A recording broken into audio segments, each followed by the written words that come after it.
मेरे साथ विकासशील इंसान पार्टी के राष्ट्रीय संरक्षक और बिहार सरकार के पूर्व मंत्री मुकेश साहनी मौजूद हैं। आज से मुकेश साहनी की यात्रा निकल रही है जो कि चौपर से बिहार के अलग अलग हिस्सों में जाएगी।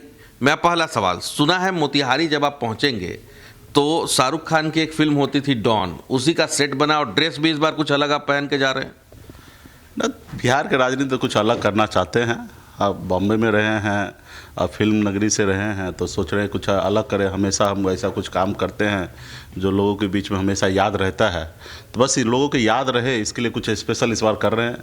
और आपको देखने के लिए मिलेगा कि हाँ, कुछ स्टेज अलग बना है। ऑर्डिनरी जैसा नेता का स्टेज बनता है उससे थोड़ा अलग स्टेज बन रहा है, पंडाल अलग बन रहा है। और एंट्री भी सोच रहे कुछ अलग करें। बहुत हो गया कुर्ता पैजामा, ठीक है, थोड़ा अपना जलवा दिखाया जाए, ठीक है। तो रैली करने के लिए जा रहे हैं, उसका नाम है निषाद आरक्षण संकल्प यात्रा, जो वहाँ पे लाखों निषाद जुटेंगे और सभी ने हाथ में गंगा जल लेके संकल्प लेंगे कि हम अपने आने वाले पीढ़ी के लिए संघर्ष करेंगे, मेहनत करेंगे, लड़ाई लड़ेंगे, अपना वोट को सोच समझ के गिराएंगे। वोट उन्हीं को देंगे जो नेता हमारा फ़ायदा पहुँचाएगा। हम वोट उनको नहीं देंगे जो लोग हमें कहीं ना कहीं पीछे ढकेल रहा है। तो ये सब चीज़ का वहाँ पे होगा, क्योंकि आज की तारीख में पहले ऐसा हुआ करता था कि रानी के कोख से बच्चा जन्म लेता था, वही राजा बनता था। लेकिन बाबा साहब भीमराव अंबेडकर ने जो हमें संविधान बना के दिया, उस संविधान में एक ताकत ऐसी हमें दी है जो उन्होंने बताया कि एक गरीब मछुआरा का बेटा, दलित का बेटा, पिछड़ा का बेटा, कोई भी अपने वोट के दम पर राज्य का मुख्यमंत्री और देश का प्रधानमंत्री बन सकता है। तो इस देश में पॉपुलेशन हमारा बड़ा है। बिहार में भी आपने देखा 10% संख्या है, और ये पूरे देश में गंगा जी के किनारा हो, नदी के किनारा हो या आपके समुद्र के किनारा हो, हर जगह फिशरमैन है और बड़े संख्या में है। लेकिन बिहार या देश के राजनीति में निषाद समाज का कोई अपना एक पहचान नहीं है। आज भी देश में अगर देखिएगा केंद्र में मंत्री तो एक भी निषाद का बेटा नहीं है। तो उसी तरीके से और सब चीज़ आज की तारीख में सरकारी है। आप रोड बनाना है तो सरकार का योगदान चाहिए, हॉस्पिटल बनाना है तो सरकार जब तक नहीं चाहेंगे तब तक हॉस्पिटल नहीं बनेगा, सरकार जब तक नहीं चाहेंगे तब तक आपके गांव में विद्यालय नहीं बनेगा, सरकार नहीं जब तक चाहेगा तब तक आपके घर पे जाने के लिए रास्ता पुल नहीं बनेगा। तो ये सब चीज़ सरकार को ही करना, तो सरकार में हम नहीं हैं।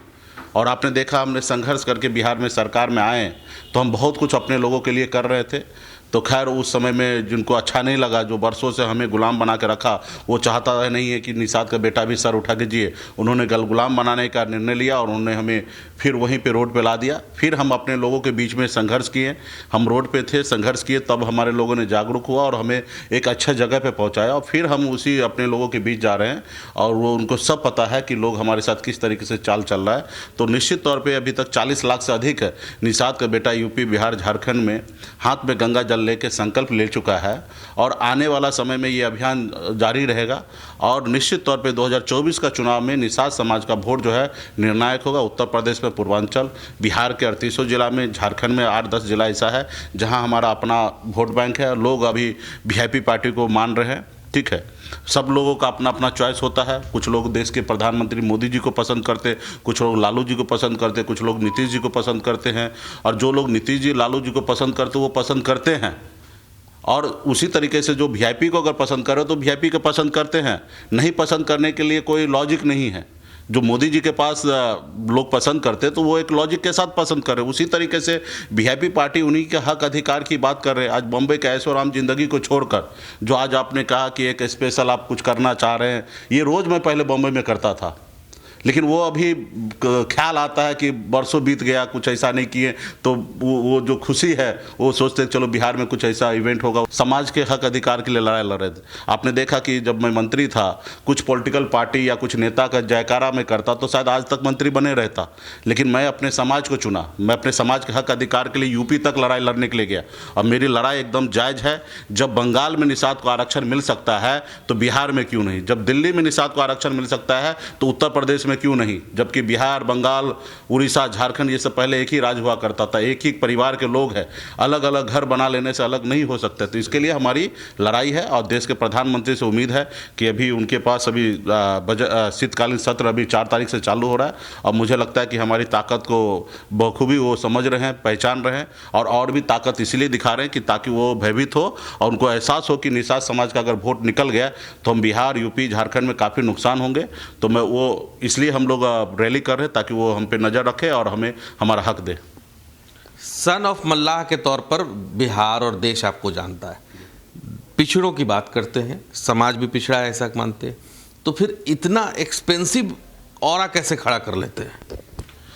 नहीं देखिए, समाज तो गरीब है ही ना, और रहा कि हम उसी गरीबी से निकले, मेहनत किए, संघर्ष किए, बम्बई गए और मेहनत करके वहाँ पे एक अपना मुकाम को हासिल किया, और आज हमारे पास कुछ संसाधन है और समाज के लोग भी दे रहे हैं, सब लोग दे रहे हैं, तो उस संसाधन को उपयोग करते हैं और पूरे बिहार में हम बताते हैं या देश को बताते हैं कि हम भी सर उठा के जी सकते हैं।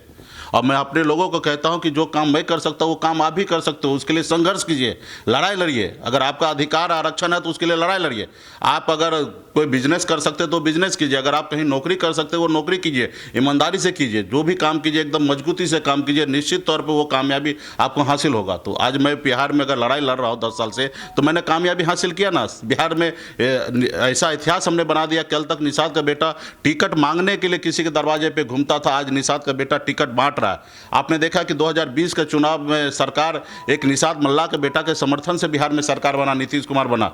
तो ये सब हम लोग आज़ादी के 75 साल के बाद पहली बार ऐसा किया, और पिछले 10 साल में संघर्ष किया तो ही हुआ। अगर मैं बॉम्बे में रहता तो शायद ये नहीं होता। तो मैं लोगों को बता रहा हूँ कि संघर्ष अच्छे से कीजिए। एक सवाल और मेरे जहन में है कि आप नीतीश कुमार को मेरे ही इंटरव्यू में कहते हैं कि महात्मा गांधी के एक दूसरे रूप के तौर पर देखते हैं नीतीश कुमार को, नरेंद्र मोदी को कैसे देखते हैं? देखिए, नीतीश कुमार जी अच्छे काम कर रहे हैं, इसलिए उनको महात्मा गांधी के रास्ते पे चलने वाले अगुवाई बता रहे हैं। उसी तरीके से मोदी जी पे भी हमने एक न एक दिन भरोसा किया। 2014 में हमने कहा कि अच्छे दिन आएंगे और मोदी जी की जिंदाबाद हमने किया। कीर्ति आज़ाद जी को या रामचंद्र पासवान जी को या हुकुमदेव नारायण जी को, इन लोगों के लिए हमने अपने तन मन धन लगा के हमने खर्च करके चुनाव जिताया और देश में मोदी जी का सरकार बना। एक उम्मीद के साथ उनके साथ हम थे, लेकिन वो उम्मीद पूरा नहीं हो रहा है तो हम उनको क्या कहेंगे। हम तो अभी आग्रह करते हैं, और नहीं तो फिर तो हम तो उनसे लड़ाई लड़ेंगे ना।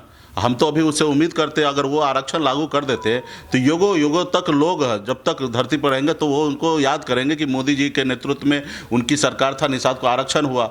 आज नहीं करेंगे तो कहीं ना कहीं हम लोग, हमारे लोग विलन ही मानेंगे ना, कि पिछले 9 साल हो गया और 9 साल से हम लड़ाई लड़ रहे हैं। हमेशा गृह मंत्री जी या मोदी जी या जहाँ उन भारतीय जनता पार्टी काम करेंगे और कर रहे हैं, और कई बार आश्वासन दिया लेकिन काम नहीं किए।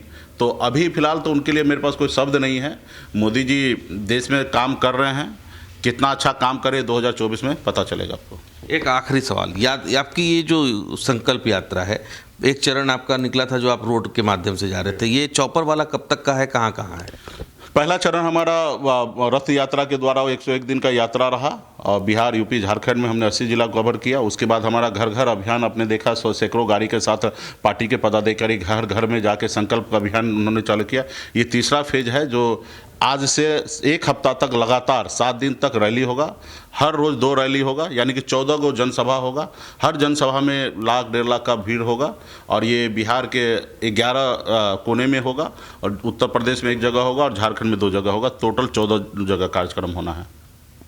शुक्रिया हमसे बात करने के लिए। मुकेश साहनी थे, जिनसे अलग अलग विषयों पर हमने बातचीत की। आज से इनकी यात्रा शुरू हो रही है, ये तीसरा चरण में इस यात्रा को लेकर के चल रहे हैं। मेरे सहयोगी कैमरा पर्सन राजेश के साथ मैं स्वप्निल, जी मीडिया, पटना।